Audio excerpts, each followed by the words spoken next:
بسم اللہ الرحمن الرحیم۔ ماہ شعبان کی فضیلت۔ شعبان کے پہلے جمعے کی فضیلت۔ ماہ شعبان کے پہلے جمعے کی وہ فضیلتیں جو کم ہی لوگ جانتے ہیں۔ شعبان کے پہلے جمعے کے دن کرنے والا وظیفہ۔ اگر آپ کسی مصیبت میں گرفتار ہیں، اگر آپ کو کوئی پریشانی ہے، کوئی بیماری ہے، بچوں کی شادی کے مسئلے ہیں، جادو جنات کا سایہ ہے یا کوئی بندش کی گئی ہے، کاروبار یا روزگار کے کوئی مسائل ہیں، قرض کا بوجھ ہے، کوئی گھریلو شاخیاں ہیں، اولاد نافرمان ہے، تو شعبان کے پہلے جمعے کے دن آپ یہ عمل اور اس ویڈیو میں بتایا گیا وظیفہ ضرور پڑھیں۔ انشاءاللہ آپ کو شفا ملے گا اور اس کے بعد اللہ کے حضور گڑ گڑا کر خشوع و خضوع کے ساتھ، نہایت عاجزی کے ساتھ اپنی دعائیں اللہ رب العزت کی بارگاہ میں پیش کریں۔ انشاءاللہ تعالی اللہ پاک آپ کو ہر وہ چیز عطا کریں گے جس کی آپ خواہش رکھتے ہیں۔ محترم ناظرین، اللہ پاک نے جو ہمیں زندگی عطا کی ہے، بروز قیامت اس کے ایک ایک لمحے کا، ایک ایک پل کا حساب و کتاب دینا ہوگا۔ جو کچھ کھایا ہوگا، جو کچھ پیا ہوگا، اس کا جواب دینا ہوگا۔ جو آنکھوں سے دیکھا، جو کانوں سے سنا، جو زبان سے بولا ہے، ہاتھ سے کیا، پاؤں سے کیا ہے، جو بھی اعمال ہم نے کیے ہیں، نیک یا بد، سب کا حساب ہوگا۔ ریت کے ذرے کے برابر کسی کے ساتھ زیادتی کی ہوگی، ریت کے ذرے کے برابر کسی نے ہمارے ساتھ زیادتی کی ہوگی تو اس کا پورا پورا بدلہ لیا اور دیا جائے گا۔ اسی لیے ہمیں اپنا ہر قدم سوچ سمجھ کر اٹھانا چاہیے، کوئی اللہ کی نافرمانی نہ ہونے پائے۔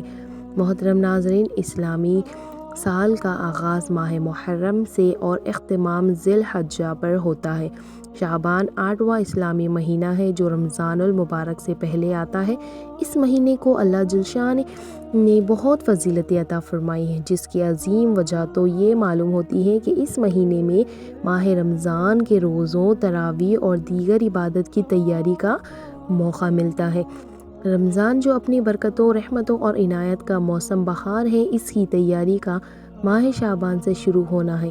اس کی عظمت کو چار چاند لگا دیتا ہے، گویا شعبان کو رمضان کا مقدمہ کہنا چاہیے۔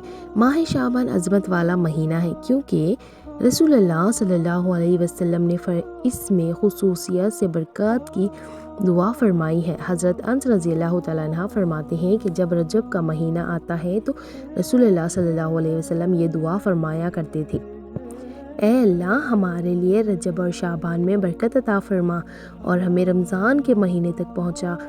کیونکہ یہ رمضان کا مقدمہ ہے، اسی لیے اس میں رمضان کے استقبال کے لیے تیاری کی جاتی ہے۔ خود رسول اللہ صلی اللہ علیہ وسلم نے اس مہینے میں رمضان کی تیاری کی اور ترغیب دی ہے۔ حضرت انس بن مالک رضی اللہ تعالیٰ عنہ روایت کرتے ہیں کہ ماہ رجب کی آمد پر رسول اللہ صلی اللہ علیہ وسلم یوں فرمایا کرتے تھے: اے اللہ، ہمارے لیے رجب اور شعبان میں برکتیں نازل فرما اور رمضان ہمیں نصیب فرما۔ اور ماہ شعبان کی فضیلت و برکت کا اس عمل سے بھی اندازہ لگایا جا سکتا ہے کہ اس مہینے میں بندوں کے اعمال اللہ جل شانہ کے حضور پیش کیے جاتے ہیں۔ حضرت اسامہ بن زید رضی اللہ تعالیٰ عنہ نے بیان کیا کہ میں نے رسول اللہ صلی اللہ علیہ وسلم کی خدمت میں اقدس میں عرض کیا کہ یا رسول اللہ صلی اللہ علیہ وسلم، میں آپ کو سب مہینوں سے زیادہ شعبان المعظم کے مہینے میں روزے رکھتے دیکھتا ہوں، اس کی کیا وجہ ہے؟ آپ صلی اللہ علیہ وسلم نے فرمایا: یہ وہ مہینہ ہے جس سے لوگ غافل ہیں، سست ہے۔ رجب اور رمضان المبارک کے درمیان یہ وہ مہینہ ہے جس میں اعمال اللہ جل شانہ کے حضور لے جاتے ہیں، لہٰذا میں چاہتا ہوں کہ میرا اعمال اس حال میں اٹھائے جائیں کہ میں روزے سے ہوں۔ محترم ناظرین، میں اس مہینے کے پہلے جمعے کا ایک خاص عمل بتانے جا رہی ہوں۔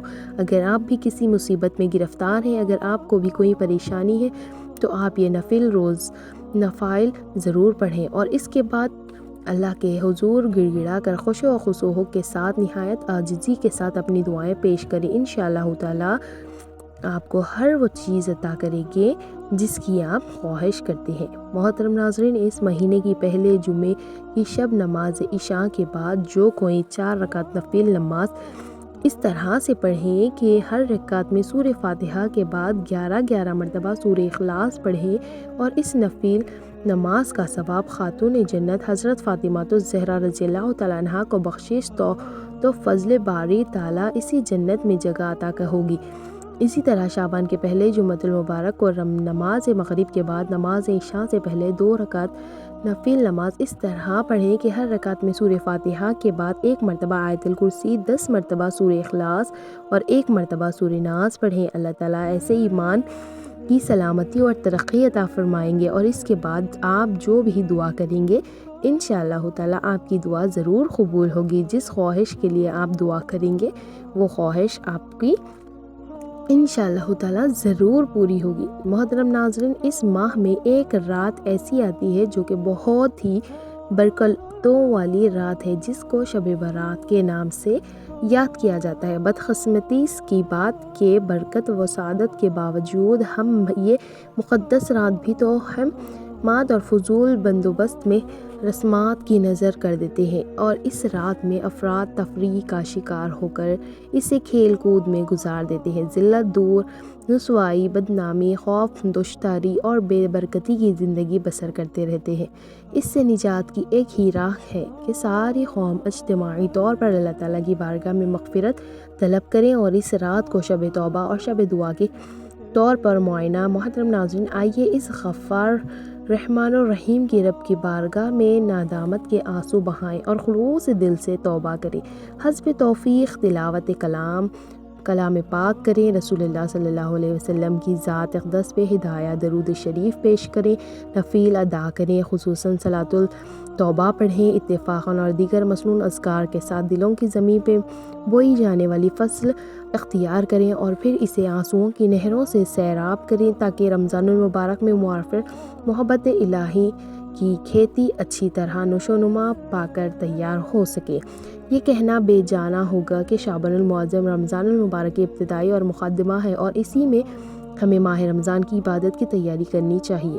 حضرت سلیمان فارسی رضی اللہ تعالیٰ عنہ سے روایت ہے کہ رسول اللہ صلی اللہ علیہ وسلم نے ہمیں شعبان کے مہینے کی آخری تاریخ میں خطبہ دیا ہے اور فرمایا کہ اے لوگوں، تم پر ایک عظمت و برکت والا مہینہ سایہ فگن ہونے والا ہے۔ پھر آپ صلی اللہ علیہ وسلم نے شب قدر، تراویح، مغفرت، باری تعالیٰ اور رمضان میں اہتمام سے کیے جانے والے خصوصی اعمال کا تذکرہ فرمایا۔ شعبان کی فضیلت اس بات سے بھی آجا گر جاتی ہے، آپ صلی اللہ علیہ وسلم اس کے چاند اور اس کی تاریخوں کے حساب بھی بہت اہتمام فرماتے تھے۔ حضرت ابو ہریرہ رضی اللہ تعالیٰ عنہ فرماتے تھے کہ شعبان کے چاند یعنی تاریخوں کو خوب اچھی طرح محفوظ رکھو تاکہ رمضان کا حساب ہو سکے، تاکہ رمضان کی صحیح حساب کے لیے شعبان کا چاند اور اس کے تاریخوں کا خصوصیت سے یاد رکھا جائے۔